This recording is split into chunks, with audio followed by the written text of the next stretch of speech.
no câncer de pele que foi diagnosticado recentemente.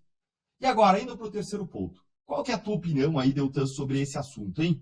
Olha, enquanto eu conto aí minha opinião para você, eu quero pedir para você ir deixando aí o seu like aí para a voz da nossa indignação chegar mais longe, não custa nada, para a voz aqui de todos nós aqui chegar mais longe. E a verdade aqui, gente, é uma só como sempre.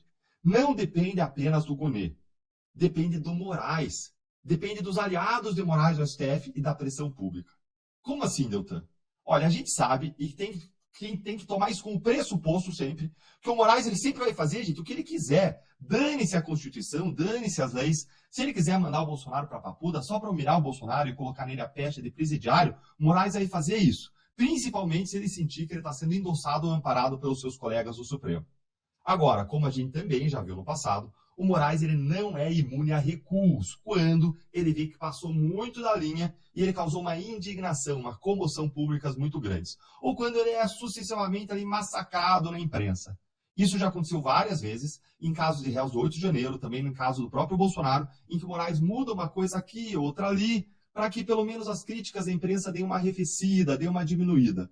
Portanto, gente, nesse caso, eu acho que a pressão popular e a fiscalização da imprensa vão ser centrais.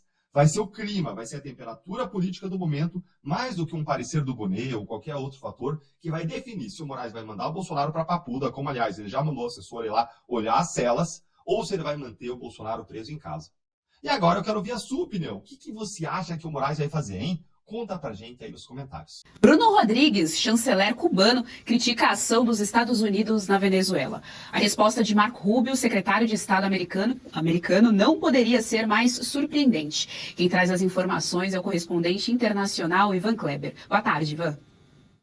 Isso mesmo, Geisiane, uma saudação especial a você e especialmente a toda a nossa audiência que nos acompanha na tarde desta quarta-feira aqui no Jornal da Oeste, segunda edição. O secretário de Estado Marco Rubio dos Estados Unidos simplesmente respondeu com um meme de palhaço ao chanceler cubano Bruno Rodrigues, que fez acusações gravíssimas contra o secretário de Estado americano em uma publicação na rede social X que dizia o seguinte, vamos ler aqui para a nossa audiência, abre aspas, denunciamos as mentiras do Departamento de Estado dos Estados Unidos que, sob a liderança do corrupto, mentiroso e compulsivo secretário de Estado, tentam justificar com falsos pretextos, a agressão militar contra a Venezuela.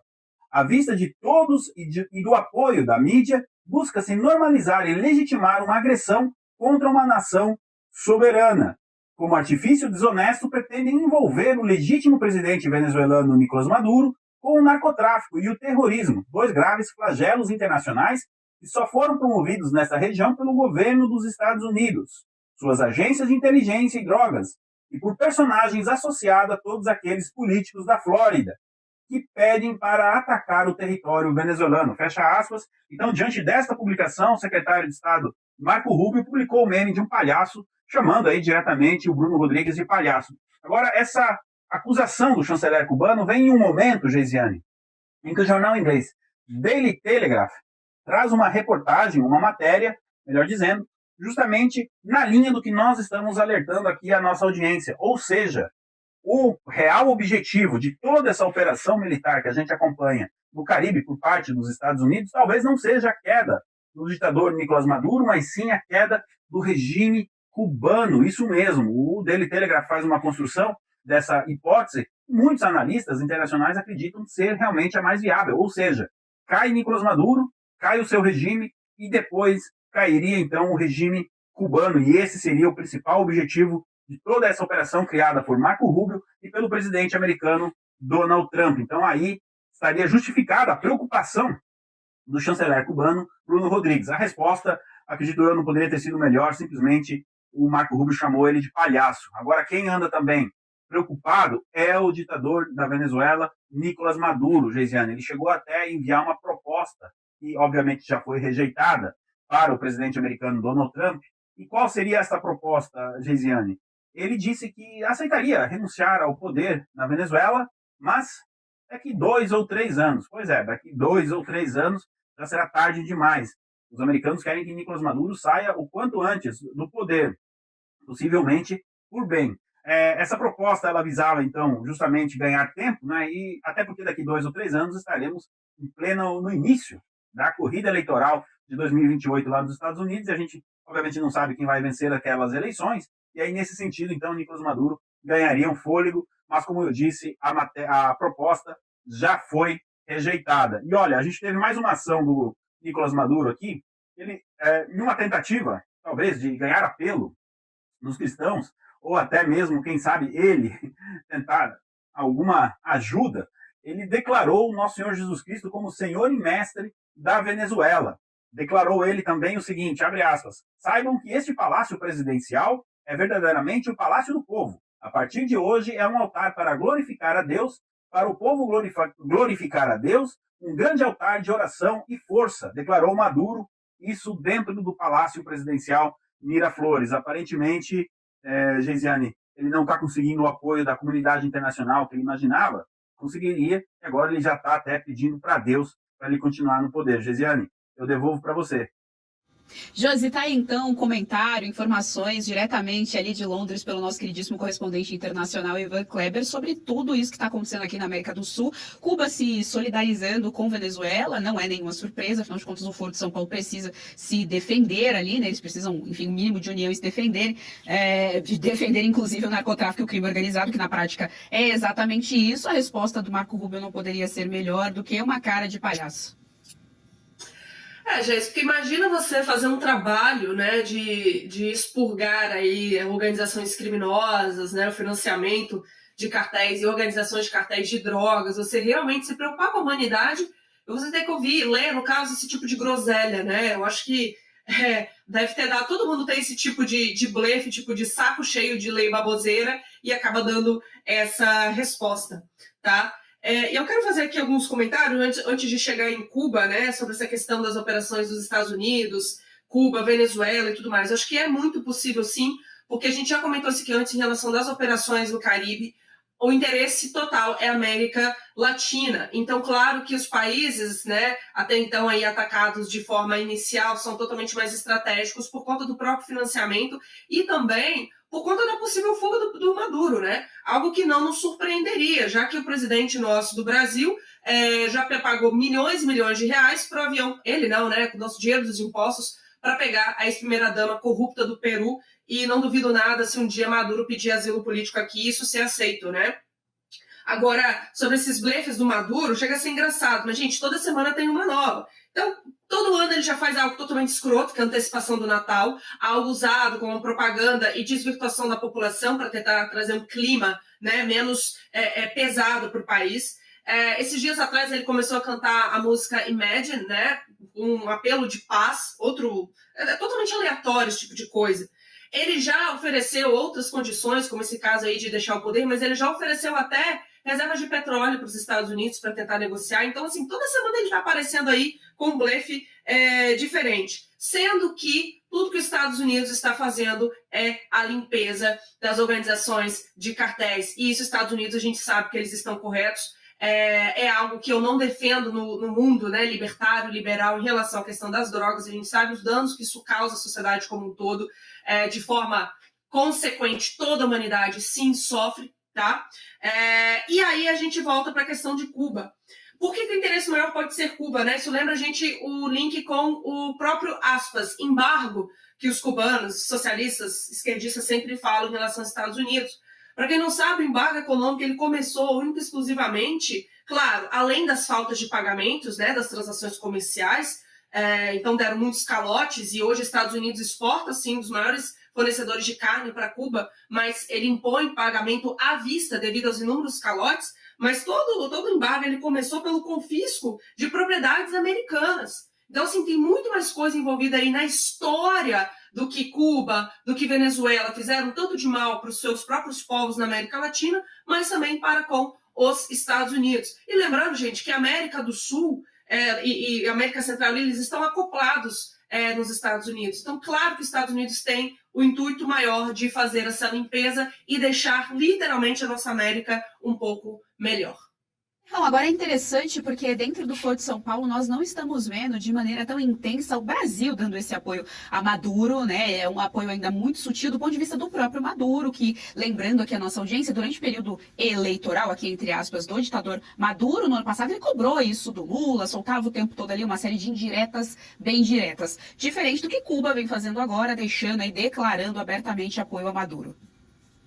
Pois é, aqui no Brasil só quem apoia ele é o Aspone Celso Amorim. Lula, você nunca viu Lula saindo falando grosso, não, vamos defender o Maduro. Ele sempre joga uma indireta, não, que temos que defender a soberania da América Latina e tal, mas ele não fala, vamos defender o Maduro do Trump.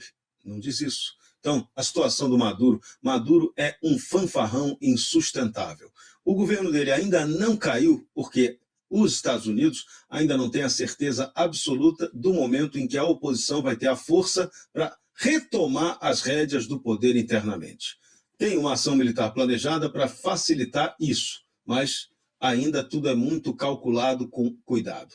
Lógico, Cuba nesse ponto acertou. O grande alvo não é a Venezuela. A Venezuela é o caminho para, assim que ela cair, cai o resto. Principalmente Cuba, Nicarágua e outros lugares mais embaixo também. O Foro de São Paulo nunca teve tão ameaçado como agora. Aonde dá para vencê-los na base da eleição já está acontecendo, e onde não dá vai ser na base do tiro, porrada e bomba. Gostaria de ouvir a sua análise aí, Gonê, dando uma folga, uma possível folga a Bolsonaro, já que nos bastidores ouve-se que o PGR pensa em uma possível prisão humanitária. Conta pra gente, Deltan. Legal, Mari. Olha só, pessoal. O Gonê, ele sinaliza que ele vai enfrentar o Moraes para salvar o Bolsonaro da prisão. Que história que é essa? Gente, uma sinalização do Gonê nos bastidores, a sabatina dele lá no Senado, está agitando Brasília e pode representar uma grande reviravolta no destino do Bolsonaro se ela for verdadeira. Bora então analisar isso agora em 3 pontos. O primeiro, como que está a situação atual do processo contra Bolsonaro, hein? Em segundo lugar, qual que é essa suposta sinalização do Gonê nos bastidores que pode mudar tudo? E em terceiro lugar, eu vou te contar a minha avaliação do que eu acho que de fato deve vir a acontecer agora.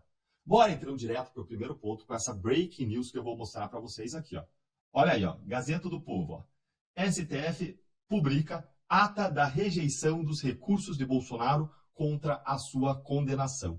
O STF ele publicou a ata do acordo que rejeitou os embargos de declaração que foram apresentados pela defesa do Bolsonaro.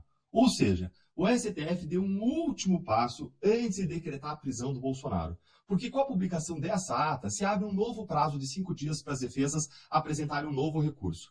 Alguma das defesas ali pode insistir em um segundo embargo de declaração, mas corre o risco de Moraes julgar protelatório. E as defesas elas podem ainda tentar um recurso que chama de embargos infringentes.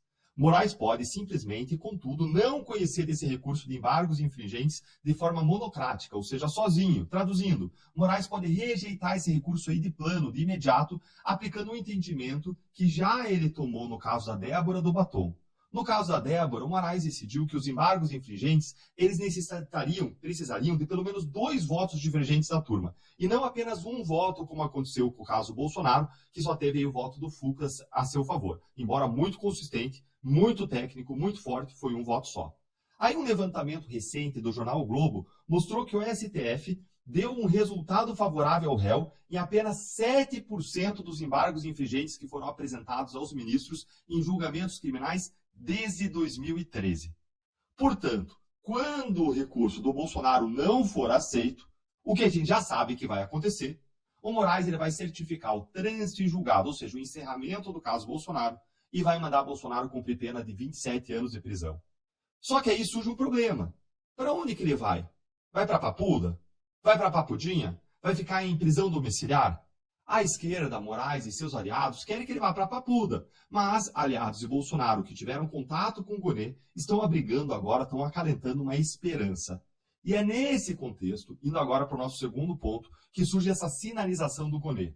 Como PGR, ele não só pode, como ele deve opinar sobre onde o Bolsonaro deve cumprir pena. E de acordo com a revista Veja, não só o Gonê, como também integrantes do próprio governo Lula, presta atenção, gente, não cai da cadeira aí, mas integrantes do próprio governo Lula estariam defendendo o Bolsonaro nos bastidores, o que vai totalmente contra os desejos do Moraes. Dá uma olhadinha aqui comigo, ó.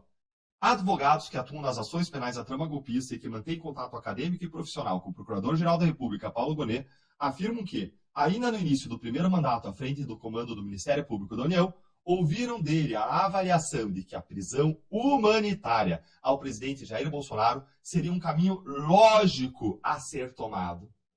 Mas não é só lógico, né, gente? Seria o caminho legal a ser tomado, seria cumprir a lei, já que as condições de saúde do Bolsonaro são notórias. Enviar ele para a prisão serve apenas para humilhar o Bolsonaro, que é o que o Moraes aparentemente quer fazer. E isso vai colocar em risco a integridade física e a vida do Bolsonaro. Se o Gonet pedir para que Bolsonaro cumpra a pena em casa por razões humanitárias, ele não vai só estar fazendo a coisa certa.